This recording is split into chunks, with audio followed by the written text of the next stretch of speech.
Good evening. My name is John H., and I'm an alcoholic.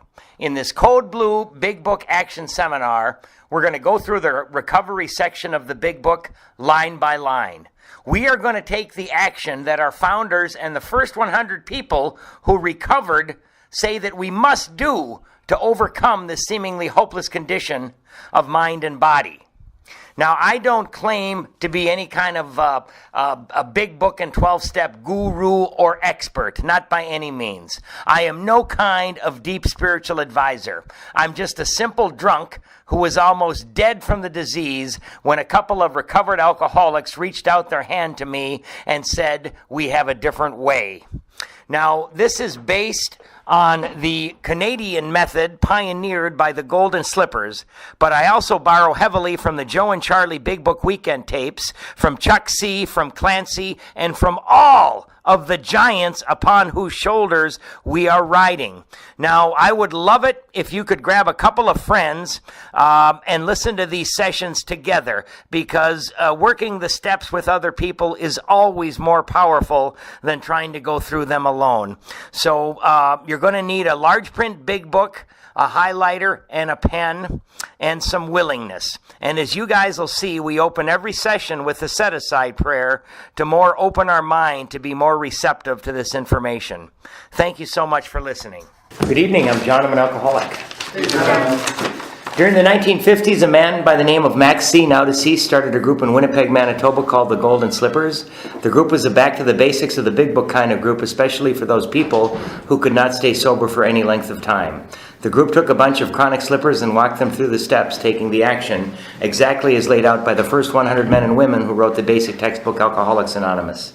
This is not your typical thanks for sharing kind of AA meeting, nor is it like any seminar. Participants are asked to do all 12 steps as laid out in our basic textbook. One or more of the people who have done this work before will be guides to lead you through the instructions in our basic textbook using a dictionary published at about the same time as the book Alcoholics Anonymous to help us better understand the directions as they were written by the first 100 men and women. We ask every participant to commit to the entire process. Though we read and study the AA Big Book, this group is not limited to members of AA. We who have participated in these groups before have come to understand that these sessions make us much better sponsors. We can now lead people through the steps exactly as given to us by those who have gone before, unfettered and unchanged. In addition to being a boot camp for sponsors, we also feel this is especially valuable to those who have been through some sort of treatment or rehab and have been, in effect, left off at 3 or 5. Recovery requires that we do all 12 steps. We recover in AA by taking the steps, and if we don't take the action, as described in our basic textbook, we might not recover. These study and action sessions will guide you through the steps precisely as the first 100 men and women laid them down. These are back to the basic sessions, accepting the simple kit of spiritual tools that's been laid at our feet. Let's open with the set-aside prayer. God, please let me set aside everything I think I know about sobriety, life, and you, so that I may be open to a new experience. Peace. All right. Welcome, everybody. I know last week was kind of a long one. We had the step 6 and 7 out of the 12 and 12. And I always run out of time because that's kind of there's not much in the big book, but there's an awful lot in the 12 by 12. I'm going to just do a quick little review. I'm going to look at that page 76, just those top 2 paragraphs again. If we can answer to our satisfaction, okay, that's talking about step 4, right? Or steps 1 through 4. Is our work solid so far? Are the stones properly in place? Have we skimped on the cement put in the foundation? Have we tried to make mortar without sand? Basically, they're just asking us if we've been thorough so far in the work that we've done, right? Have we done our best?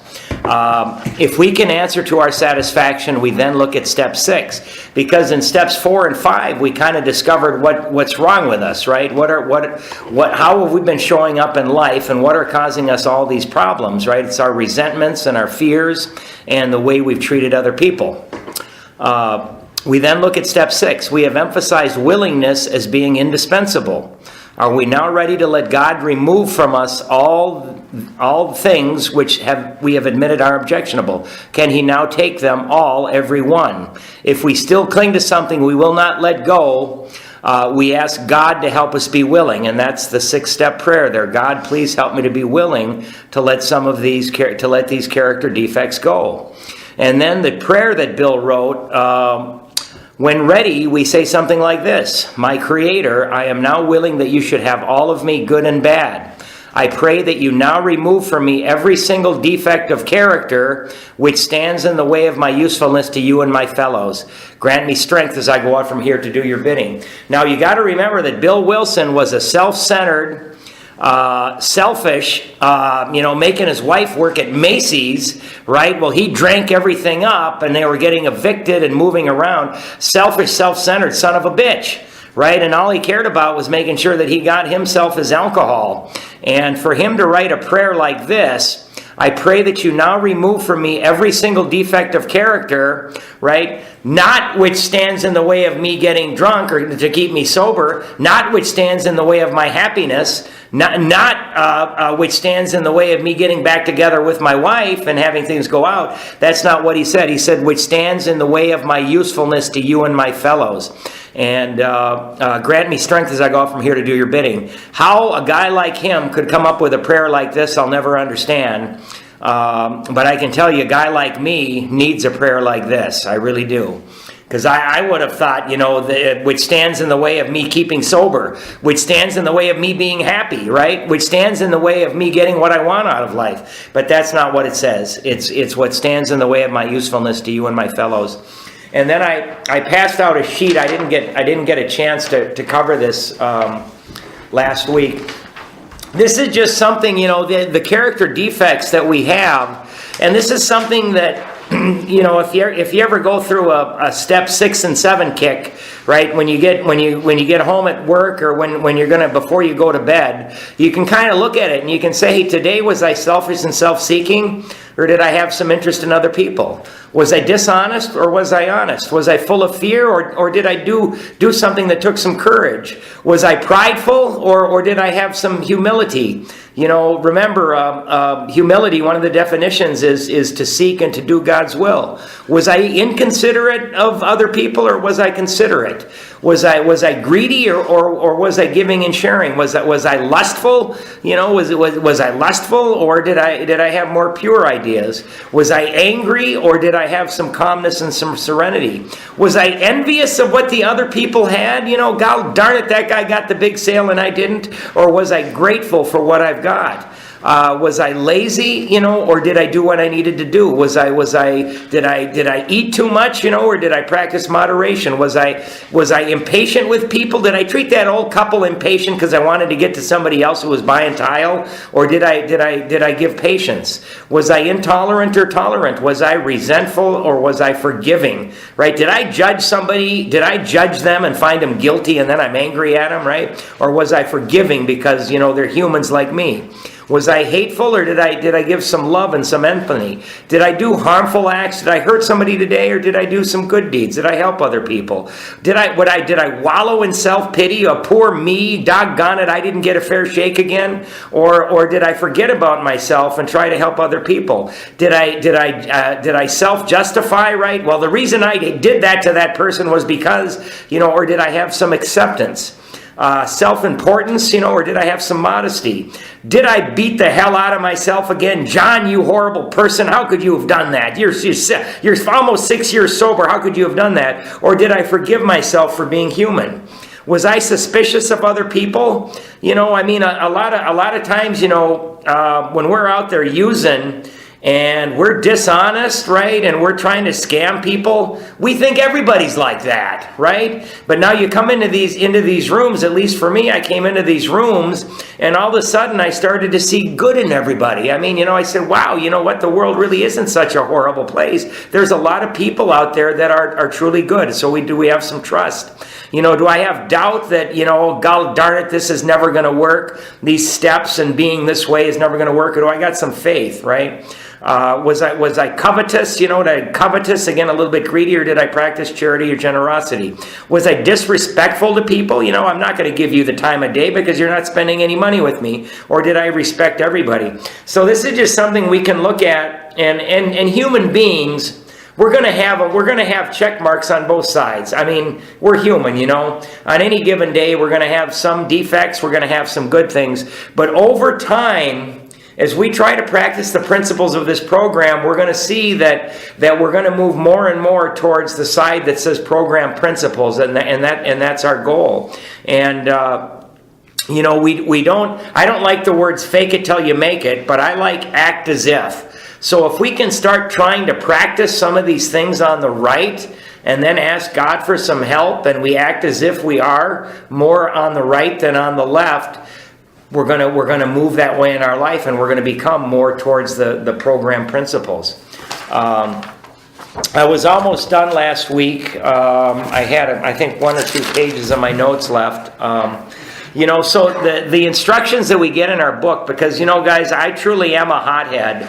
And if I don't go through Code Blue, and if I don't take sponsees through this book and go to meetings and remember how I'm supposed to be, the old John comes back into my head, and my self-will comes back. So I need to read this book. I need to practice these principles. I need to hang around with people who are trying to grow spiritually, right? I got to pray. I got to go to meetings. I've got an inventory, right? This is kind of a mini inventory sheet to see how I'm showing up in the world. When I was using and I was full of resentment, fear, and hurting people, I was always on the left here, and I thought everybody else was on the left, so I didn't trust anybody.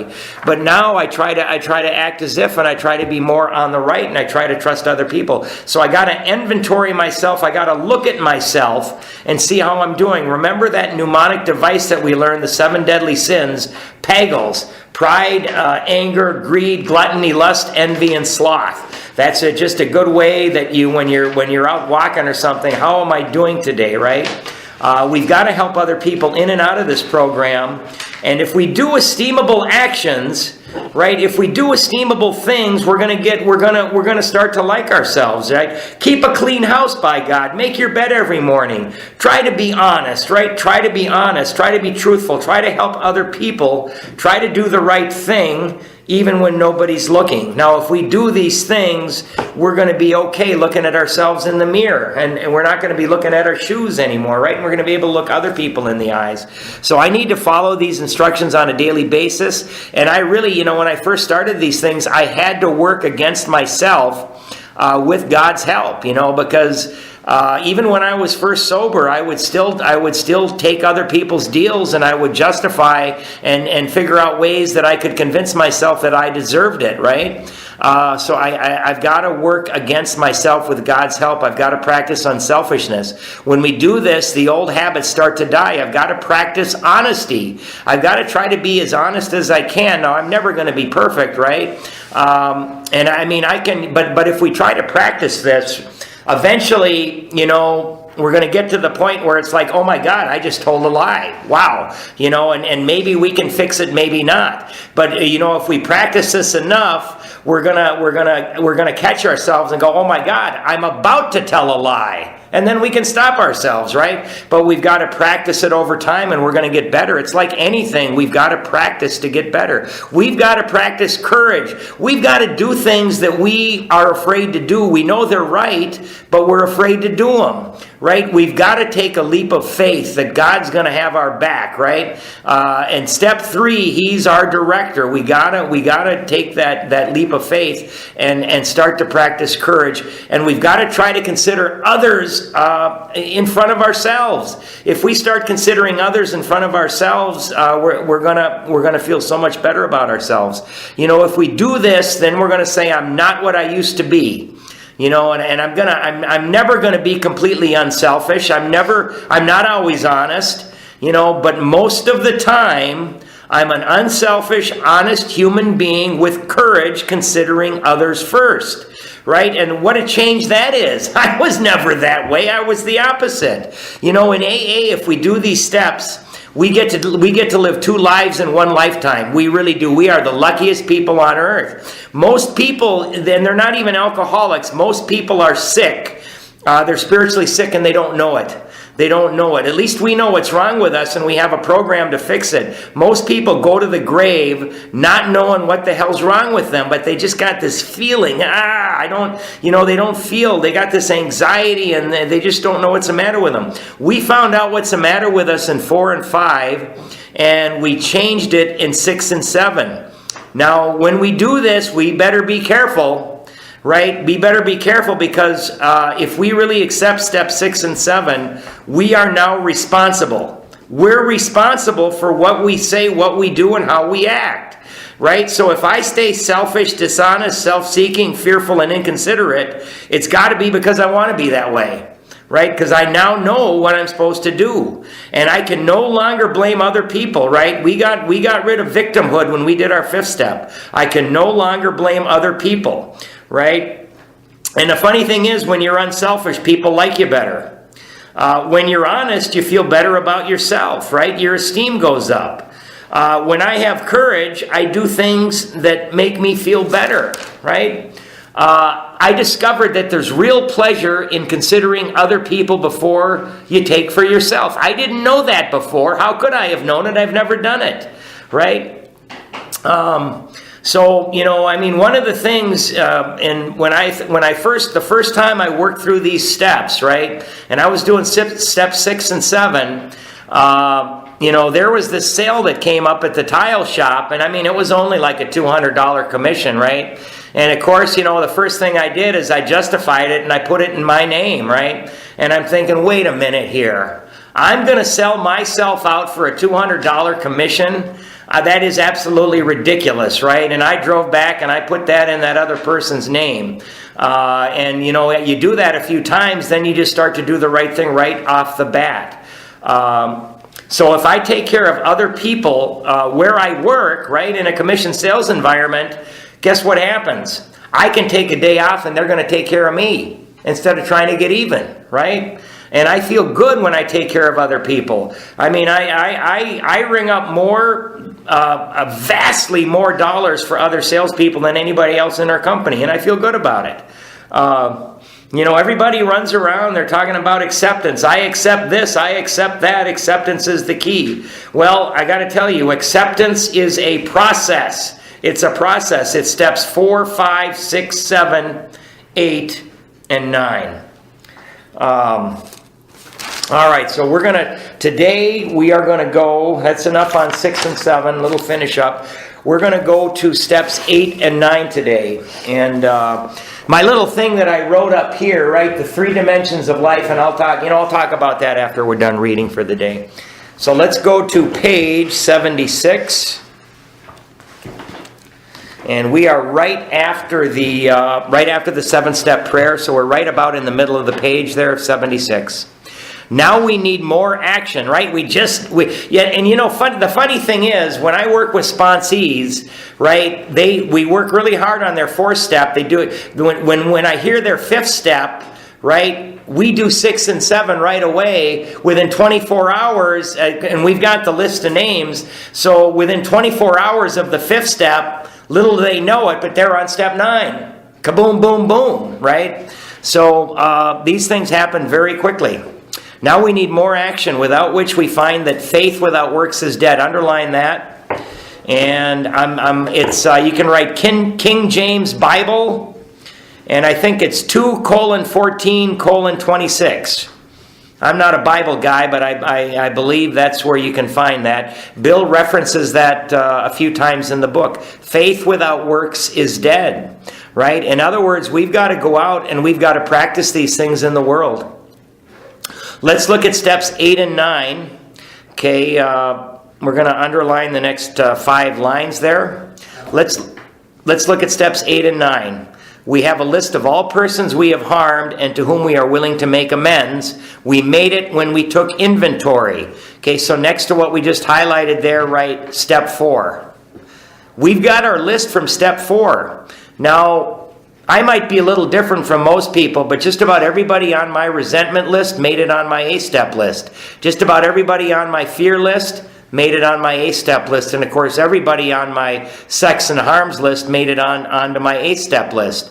Now, that doesn't mean that I'm actually going to go out and make amends to all of these people, because I've got to talk with my sponsor, and there's certainly going to be some people in there, perhaps old girlfriends that have moved on, that there's going to be no way on earth they're going to want me knocking on their door, and saying, hey, remember me from 5 years ago, 10 years ago?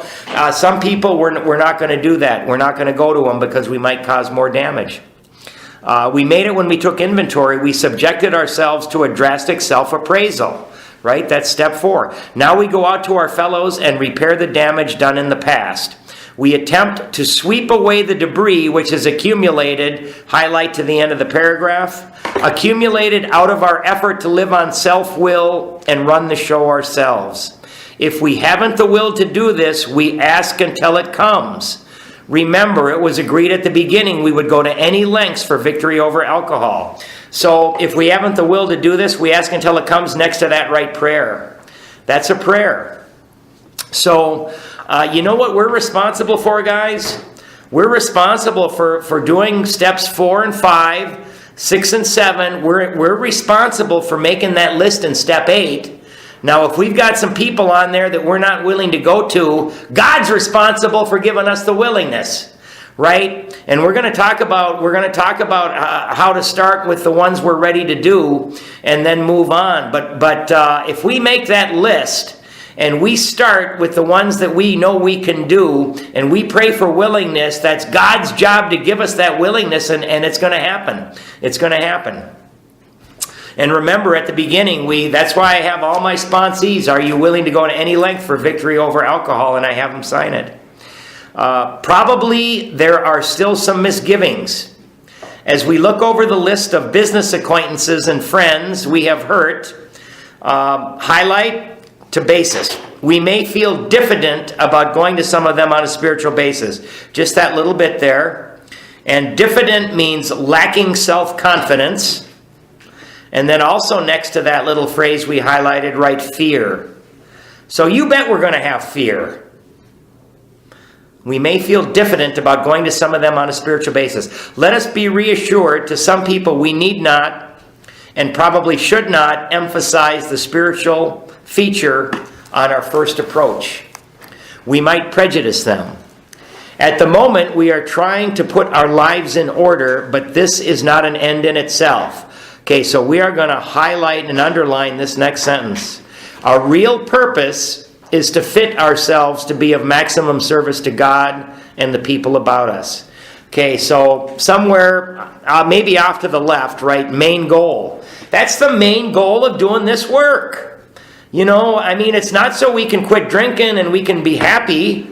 The main goal of this and the whole idea of Code Blue is that you're going to go out and you're going to sponsor other people, and you're going to share with them the what you have found. So our real purpose is to fit ourselves to be of maximum service to God and the people about us. Again, you know what? Coming from a guy like Bill Wilson, whose whole life was selfish and self-centered, just like me, the stuff that he's writing here is simply amazing.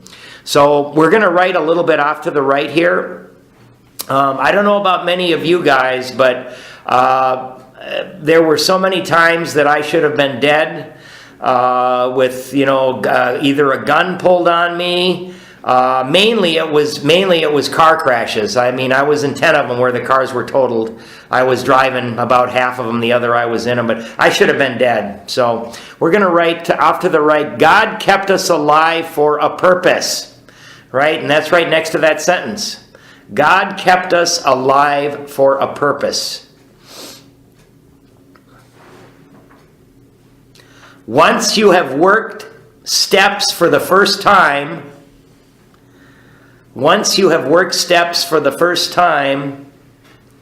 you are most qualified on the planet to help another alcoholic. God kept us alive for a purpose.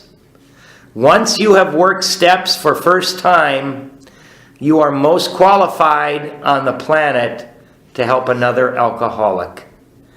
You still got that, you got that magic. And I've seen this over and over again with my sponsees. God kept us alive for a purpose. Once you have worked steps for first time, you are most qualified on planet to help another alcoholic. It is seldom wise to approach an individual who still smarts from our injustice to him and announce that we have gone religious. In the prize ring, this would be called leading with the chin. Why lay ourselves open to be branded fanatics or religious bores? Remember how Bill reacted to Ebby Thatcher when he came. He was laughing at him. Why lay ourselves open to being branded fanatics or religious bores? We may kill a future opportunity to carry a beneficial message. But our man is sure to be impressed with underline the next 7 words, sincere desire to set right the wrong. Underline that and write amend. That's a wonderful definition of what an amend is. An amend is not an apology. People in our lives have been getting they've been getting enough apologies, man. Sincere desire to set right the wrong. That's a wonderful definition of an amend. He is going to be more interested in a demonstration, highlight of goodwill, just those 3 letters, and next to it write action, than in our talk of spiritual discoveries. Right? I'm going to go to somebody that I owe him $500, and I'm going to start talking about God and how I've changed and I'm living a spiritual life. And no, man, I'm going to go to the guy and I'm going to say, look, I regret that because of my alcoholism, I did this and I was wrong. And I've got $100 here for you, and I've got a plan, and I'm going to figure out how I can pay you the rest of the $400. I want a demonstration of goodwill, right? Rather than talking about what a spiritual being I've become. We don't use this as an excuse for shying away from the subject of God. When it will serve any good purpose, we are willing to announce our convictions with tact and common sense. All right, tact and common sense. So let's highlight the next sentence. Bill's going to tell us about the 5 types of amends. The question of how to approach the man we hated will arise. Just highlight that. Off to the right, write number 1 and write enemy. And above that you can write 5 types of amends, because we're going to get 5. And in these 5 types of amends, Bill's going to cover just about every one we could run into. So the first one is the enemy. The question of how to approach the man we hated will arise. It may be he has done us more harm than we have done him, and though we may have acquired a better attitude toward him, we are still none too keen about admitting our faults. Nevertheless, with a person we dislike, we take the bit in our teeth. Highlight to the end of the paragraph. It is harder to go to an enemy than to a friend, but we find it much more beneficial to us. We go to him in a helpful and forgiving spirit, confessing our former ill feeling and expressing our regret. Okay, so off to the right, we're going to write a little, this is a paraphrase. This is just one thing that somebody taught me that we could say. In quotation marks, you can write, I regret that I... ... What can I do to make it better? In other words, I regret that I borrowed that $500 from you and I never paid you back, right? I regret that I really hated you so much that I went to our boss and I made this story up about you. What can I do to make it better, right? I regret that you fill in the blank. What can I do to make it better? Now, never have we had a step where it's more vital to seek counsel from a sponsor than in steps 8 and 9. And I mean, some of us, for example, some people, they may have committed a criminal act and it's killing them. It's killing them, and they want to do anything to get rid of it. They want to turn themselves in and get rid of it. But you know what? They've got a job and they've got a wife and a family they're supporting. And if they go to jail, what's going to happen to the wife and the kids, right? So we've got to talk with our sponsor, and we've got to make sure, because we cannot harm anybody to help ourselves feel better about something. So and if our sponsor isn't sure about it, we're going to find somebody in AA who has walked this walk before, and they're going to tell us their experience. Before I worked these steps, if somebody asked me advice, even if I'd never lived it or experienced it, I would think I know, and I would make up an answer for them. We don't do that, right? If I got a sponsee that comes to me and says, "Look, this is a situation," and I go, "Goodness me, I was never married, and I never had any kids." I tell you what, let's go talk to Eric, because I know that he had that same. Let's go talk to him and let's see what he did, right? So I'm never going to tell somebody to do something that I don't have experience on, right? So we're going to highlight the next 4 lines as well. Under no condition do we criticize such a person or argue. Simply we tell him we will never get over drinking until we have done our utmost to straighten out the past. Just that little bit right there. Because it's so easy to say, the reason that I did that was because you dirty son of a bitch, what you did to me. We don't do that. We never bring up anything they did, ever, right? We do not criticize, and we can tell them that we're in Alcoholics Anonymous. And part of me getting over my drinking is me coming to you and telling you that I was wrong in what I did. And what can I do to go forward? As a matter of fact, write that at the bottom of the page. What can I do to go forward? That's another question, that instead of what can I do to make it better, what can I do to go forward? We want to clean this up, man. Because, we get rid of our fear and we get rid of our resentments in steps 4 and 5, and hopefully most of our character defects in 6 and 7, but we still have guilt, shame, and remorse based upon the things that we've done in the past. And, I don't want people coming up behind me, right? We go out and we clean this up, and then we don't got to be looking over our shoulders anymore. We are there to sweep off our side of the street. You hear that a lot in AA, our side of the street. Realizing that nothing worthwhile can be accomplished until we do so. I've got a little note on personal failure I made in amend. Never mention that you're cleaning up your side of the street.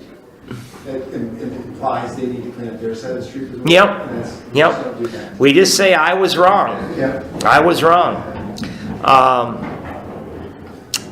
So let's highlight the top 6 lines there. Can be accomplished until we do so. Never trying to tell him what he should do. His faults are not discussed. We stick to our own. If our manner is calm, frank, and open, we will be gratified with the result. In 9 cases out of 10, the unexpected happens. Stop highlighting there. And then the last 3 lines there, we're going to write 9th step promise. 9th step promise. And we never say, but we can be thinking that we're cleaning our side of the street, but we don't say that. We never tell him what he should do. Now at the top of the page, write, must work on willingness. Must work on willingness, 6, 7, and 8. Must work on willingness, 6, 7, and 8. But again, that's just like when we're doing our 4th step. A common misnomer when we do the 4th step is we say, the exact nature of my wrongs. A lot of people say, well, that was my part. That's indicating that other people have a part in it too. We're not doing that. It's the exact nature of my wrongs, my mistakes, right? My errors. Not my part. Because that says you got a part too, just like your side of the street. So that's a promise. If our manner is calm, frank, and open. So that's telling us how we're supposed to act when we do these amends. And, being a salesman, what we do is we role play, right? We role play approach and greeting. We role play presentations. We role play overcoming objections, right? So when you're feeling some fear about going to somebody, nothing wrong with role playing with your sponsor. So you go in there and you know what you're going to say. Because if you don't practice it a few times, you're going to go in there and you're going to be like Cliff Clavin, blah, blah, blah, blah, blah, blah, blah. So it's okay to do a little bit of role playing so we know what we're going to say. And it tells us in 9 cases out of 10, the unexpected happens. And when they say unexpected, all that means is our brain, of course, the committee in our head is telling us that the worst thing on earth is going to happen. And they're saying no. In 9 cases out of 10, what we don't expect is going to happen. The forgiveness of regular earth people, right, non-alcoholics, the forgiveness of regular earth folks is unbelievable. Unbelievable. They will go to the ends of the earth to forgive you for things that you have done. Sometimes the man we are calling upon admits his own fault, so feuds of years standing melt away in an hour. Underline, rarely do we fail to make satisfactory progress. Just that little line, right? That's another little promise there. Satisfactory progress is going to happen. Our former enemies sometimes praise what we are doing and wish us well. Occasionally, they will offer assistance. It should not matter, however, if someone, highlight, does throw us out of his office, just that little part there. We have made our demonstration, done our part, it's water over the dam. So next to does throw us out of his office, off to the left we're going to write, outcome of amend isn't dependent upon the result. Outcome of amend isn't dependent upon the result, right? John Henry, you get the hell out of here. I didn't like you when you were drinking, and I don't like you now. I never want to see you again. You know what, man? I went to that guy, calm, frank, open. I admitted my wrongs. I wanted to make right what I had done. He kicked me out of the office, but when I see that guy, I'm walking down the street and I see that guy, I don't have to cross to the other side of the street anymore. I don't have to worry about seeing that guy in a restaurant. And I've done what I can. It's water over the dam. He didn't accept it. I've done my part. I can't do any more, right? I mean, as alcoholics, we're going to want to go back and back. No, you don't understand. I've changed. Please, you got to. No, we don't do that. We can't do that. We've done our part. It's water over the dam. We can put a little line under demonstration, and we can highlight the next line. Most alcoholics owe money. We do not dodge our creditors. You can write creditors, amend number 2, or type 2, whatever you want to say. So type 2 is the creditor. Most alcoholics owe money. Understatement of the century. We do not dodge our creditors. So that's the second type of amend. Telling them what we are trying to do, we make no bones about our drinking. They usually know it anyway, whether we think so or not. Nor are we afraid of disclosing our alcoholism on the theory it may cause financial harm. Underline the next sentence. Approached in this way, the most ruthless creditor will sometimes surprise us. Just that little line there. And yeah, I mean, you might think, this is more true back in the 30s and 40s. Today, you call up a credit card company. I know people that have done it. They call them up and say, look, man, I was an alcoholic and a drug addict, and I've changed the way that I'm living, and I'm going to make every effort to try to pay you off as best I can. A lot of us will consolidate our debt, right? I'll talk about that when we're done. But they're going to what they say is going to surprise us. Arranging the best deal we can, we let these people know we are sorry. Our drinking has made us slow to pay. We must lose our fear, underline fear, and then highlight to the end. Of creditors, no matter how far we have to go, for we are liable to drink if we are afraid to face them. We got to highlight that. So it's telling us right here that if we don't go out and face our creditors, we're probably going to end up drinking again, right? So we got to do it. We got to do it. So we can put a little line under afraid to face them, and under it you can write type 3, Jailor, Jailor / criminal activity. Jailor / criminal activity. Oh, I'm sorry. At the bottom of the page, we're going to write something. At the bottom of the page, write creditor with a little arrow. Creditor, arrow.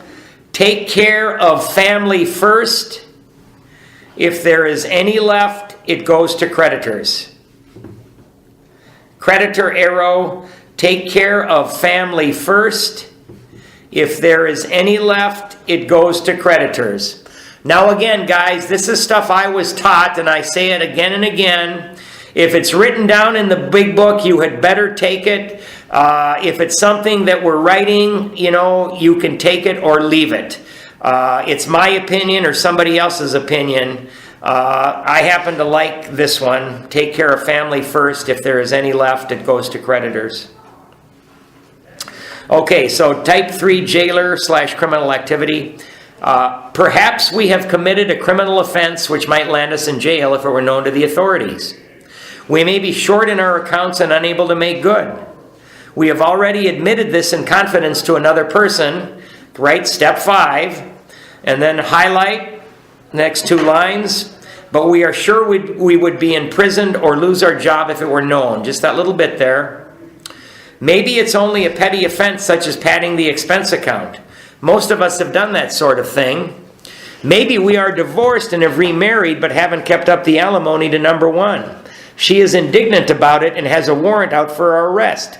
That's a common form of trouble too. Okay, so we're going to write some stuff at the top of the page here. And again, these are just some things that you might say, right? So let's write, must tell people we are in AA, and then parentheses, spiritual program. Must tell people we are in AA, spiritual program, trying to do my best to get over drinking. Must tell people we are in AA, parentheses, spiritual program, trying to do my best to get over drinking.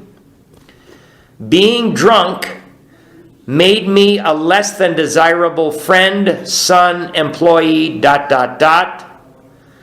Being drunk made me a less than desirable friend, son, employee, obviously daughter, whatever, wife, husband. What can I do to make it better? And then under that, write no elaborate script. Right? But these are just some things that we can think about so we have something so that we're not, we can get started. Must tell people we are in AA, a spiritual program, trying to do my best to get over drinking. Being drunk made me a less than desirable friend, son, employee. What can I do to make it better? No elaborate script.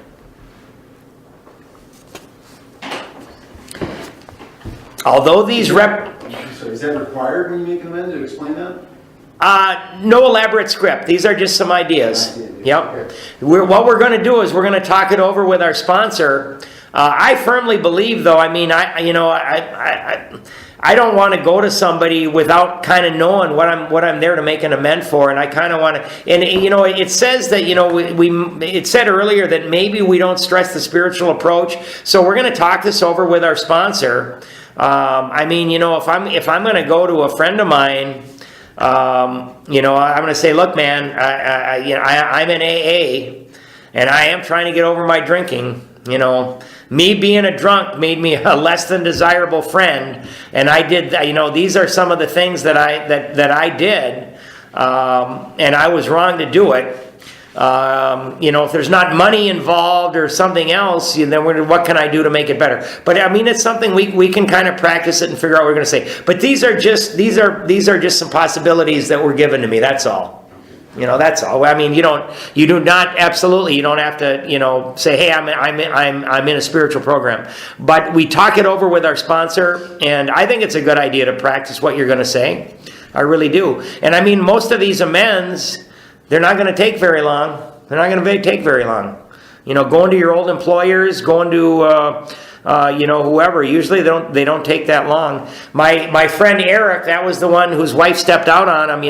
When in the middle of the 5th step, and he's given me permission to say anything about our experience together. In the middle of our 5th step, he said, "I'm never going to make amends to her," right? And because she cheated on him several times, and I said, "Hey, we're not at the 9th step." Yet. And, little did he know that we were going to be there very quickly. But one of the first amends that he wanted to make, and he did make, he ran out to his wife and talked about the expectations that he had on her. And I mean, he was crying. It took about 45 minutes.